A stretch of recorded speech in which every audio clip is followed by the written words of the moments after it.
Hello dear friends, कैसे हो आप लोग। आई होप कि आप लोग स्वस्थ और मस्त होंगे।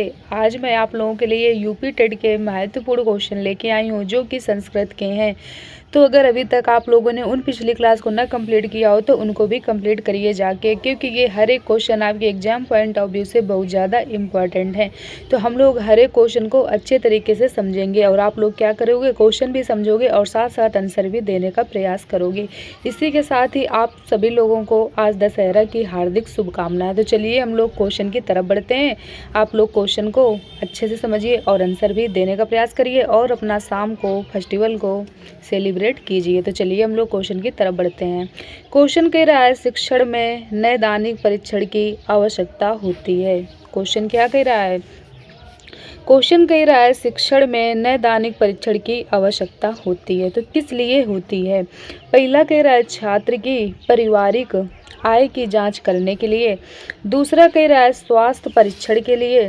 तीसरा कह रहा है छात्र की विषयगत कमजोरियों को जानने के लिए। अगला कह रहा है छात्रों में प्रतिस्पर्धा की भावना का विकास करने के लिए। तो इसका जो करेक्ट आंसर है वो क्या हो जाएगा।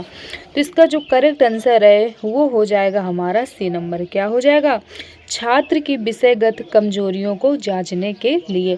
व्यक्ति में किसी प्रकार की असमानता, अयोग्यता, अक्षमता, व्यतिक्रम अथवा व्याधि के स्वरूप को ठीक पहचान करना उसका क्या होता है, निदान करना ही नैदानिक परीक्षण होता है। यानी कोई भी प्रॉब्लम है तो उसको क्या करना है, आपको पहचानना है। ये हमारा क्या हुआ, ये हमारा निदान होता है। ठीक, यानी निदान करना होता है। उपरोक्त विकल्पों में कौन सा है, जो मतलब ये ऑप्शन दिए गए हैं इनमें सबसे करेक्ट ऑप्शन कौन सा हो जाएगा।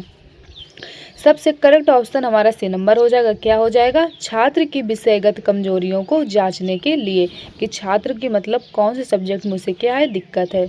तो आई होप आप लोगों को ये वाला क्वेश्चन अच्छे से समझ में आया होगा।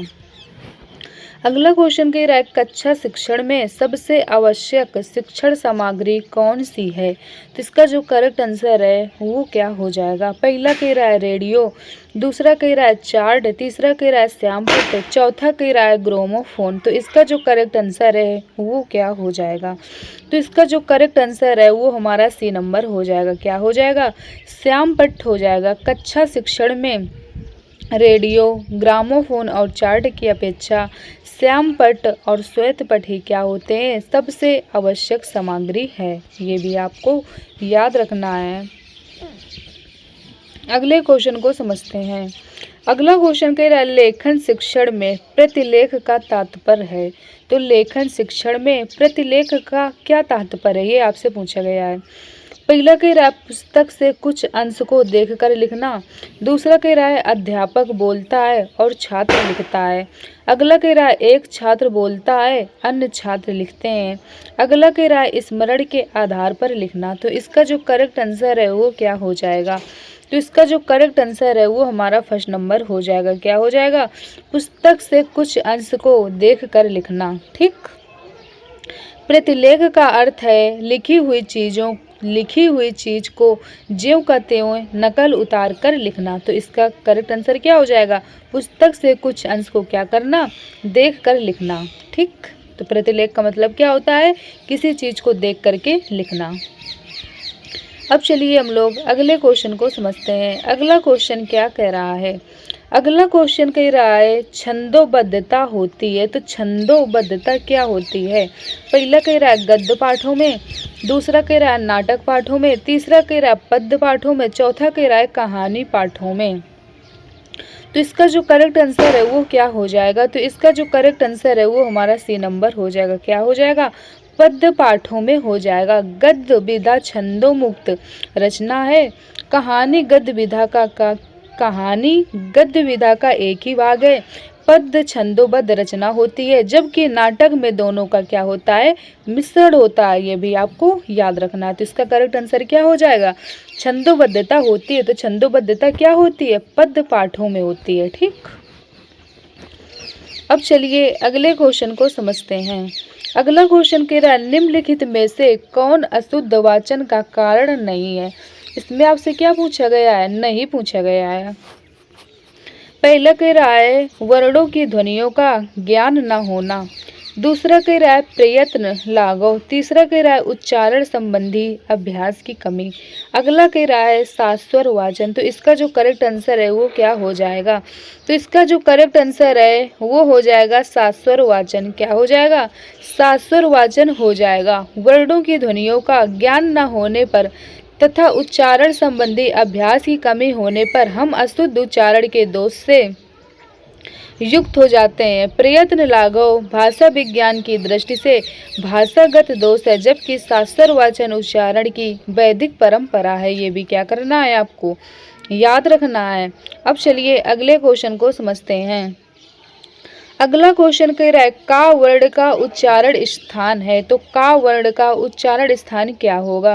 पहला कह रहा है मूर्धा, दूसरा कह रहा है तालु, तीसरा कह रहा है कंठ, चौथा कह रहा है ओष्ठ। तो इसका जो करेक्ट आंसर है वो क्या हो जाएगा? तो इसका जो करेक्ट आंसर है वो हमारा कंठ हो जाएगा। क्या हो जाएगा? कंठ हो जाएगा। ये आपको याद रखना है। अकुहु विसर्जनी नाम कंठा अर्थात आ का वर्ग के अंतर्गत क्या गया आता है? का खा गा घा अंगा।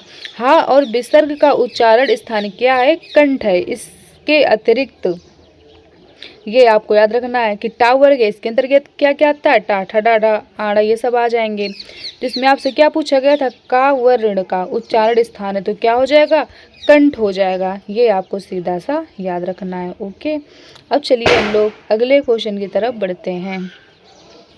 अगला क्वेश्चन कह रहा है इक्ष्वाकुवंशी राजाओं का निरूपण प्राप्त होता है। तो इक्ष्वाकुवंशी राजाओं का निरूपण कहाँ प्राप्त होता है? ये आपसे क्वेश्चन पूछा गया है। पहला कह रहा है 10 कुमार चरित्रम में, दूसरा कह रहा है रघुवंश में, तीसरा कह रहा है मेघदूत में, चौथा कह रहा है कादम्बरी में। इसका जो करेक्ट आंसर है वो हो जाएगा रघुवंशम में। क्या हो जाएगा? रघुवंशम में हो जाएगा। ठीक, ये आपको याद रखना है। इक्ष्वाक सूर्यवंशी राजाओं में के क्या थे? पहले राजा थे, अतः इस वंश को इक्ष्वाकु वंश भी कहा जाता है। महाकवि कालिदास ने अपने महाकाव्य रघुवंशम में इस वंश की वंशावली प्रस्तुत की है। ये भी आपको याद रखना है, जिसके अंतर्गत राजा दिलीप और बाद में भगवान राम भी आते हैं। ठीक, तो आई होप आप लोगों को ये वाला भी क्वेश्चन अच्छे से समझ में आया होगा। अब चलिए हम लोग अगले क्वेश्चन को समझते हैं। अगला क्वेश्चन कह रहा है अष्टाध्यायी ग्रंथ संबंधित है। तो अष्टाध्यायी ग्रंथ किससे संबंधित है? पहला कह रहा है व्याकरण से, दूसरा कह रहा है नाट्य शास्त्र से, तीसरा कह रहा है अलंकार से, चौथा कह रहा है काव्य शास्त्र से। तो इसका जो करेक्ट आंसर है वो क्या हो जाएगा? तो इसका जो करेक्ट आंसर है वो हो जाएगा व्याकरण से। क्या हो जाएगा? व्याकरण से हो जाएगा। महर्षि पाणिनि विरचित अष्टाध्यायी व्याकरण का सार्वभौम तथा सर्वश्रेष्ठ ग्रंथ है। इसमें कुल 8 अध्याय हैं तथा प्रत्येक अध्याय में 4 पाद होते हैं और टोटल कितने हो गए? 3996 सूत्र हैं। कितने हो गए? 3996 सूत्र हो गए। ठीक, तो आई होप आप लोगों को ये वाला भी क्वेश्चन अच्छे से समझ में आया होगा। अगला क्वेश्चन कह रहा है महर्षि पाणिनि ने संस्कृत वर्णमाला को विभाजित किया है। तो महर्षि पाणिनि ने संस्कृत वर्णमाला को विभाजित किया है। पहला कह रहा है 12 खंडों में, दूसरा कह रहा है 14 खंडों में, तीसरा कह रहा है 16 खंडों में, चौथा कह रहा है 18 खंडों में। तो इसका जो करेक्ट आंसर है वो हमारा 14 खंड हो जाएगा। क्या हो जाएगा? 14 खंड हो जाएगा। तो आई होप आप लोगों को यहाँ तक ये क्वेश्चन बेहतर तरीके से समझ में आए होंगे। तो चलिए फिर आज की क्लास को हम लोग यहीं तक रखते हैं। आप लोग हर एक क्वेश्चन को अच्छे समझिएगा और क्या करिएगा, कोई भी क्लास मिस ना करिएगा। तो चलिए फिर आज क्लास को हम लोग यहीं तक रखते हैं। Okay, thank you.